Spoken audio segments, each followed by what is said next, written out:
Meski Gunung Agung masih berstatus awas, namun masih saja ada sejumlah pengungsi yang pulang ke rumah mereka.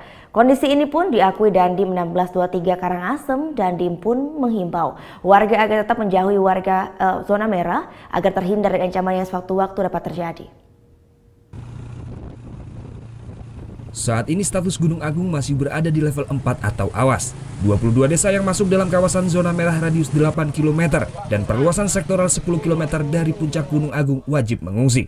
Meski demikian masih ada sejumlah warga yang nekat pulang ke rumah mereka. Dandim 1623 Karangasem mengakui kondisi ini masih dimaklumi.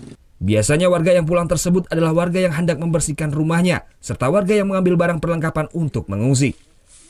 Namun Dandim menegaskan warga yang pulang tersebut dipastikan harus kembali lagi ke posko pengungsian masing-masing. Meski diberikan sedikit kelonggaran, namun Dandim 1623 Karangasem menghimbau warga agar sebisa mungkin menjauhi zona bahaya untuk menghindari ancaman yang sewaktu-waktu dapat terjadi. Untuk mengevakuasi warga, saat ini telah terpasang 22 portal yang disebar di masing-masing desa zona merah. Rekomendasi dari PVMBG itu harusnya kosong, dan himbauan itu terus kita lakukan.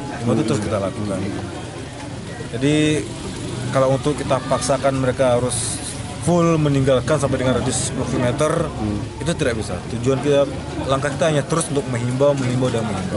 Portal sampai dengan sekarang kita sudah pasang 22 titik.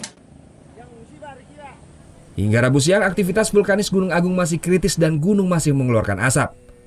Terhitung dari pukul 00 WITA hingga 12 WITA, telah merekam 18 kali hembusan.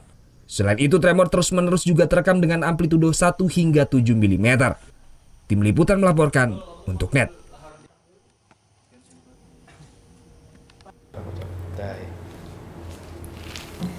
Udah selesai kan nontonnya? Nah, jadi jangan lupa buat like, komen, dan subscribe ya.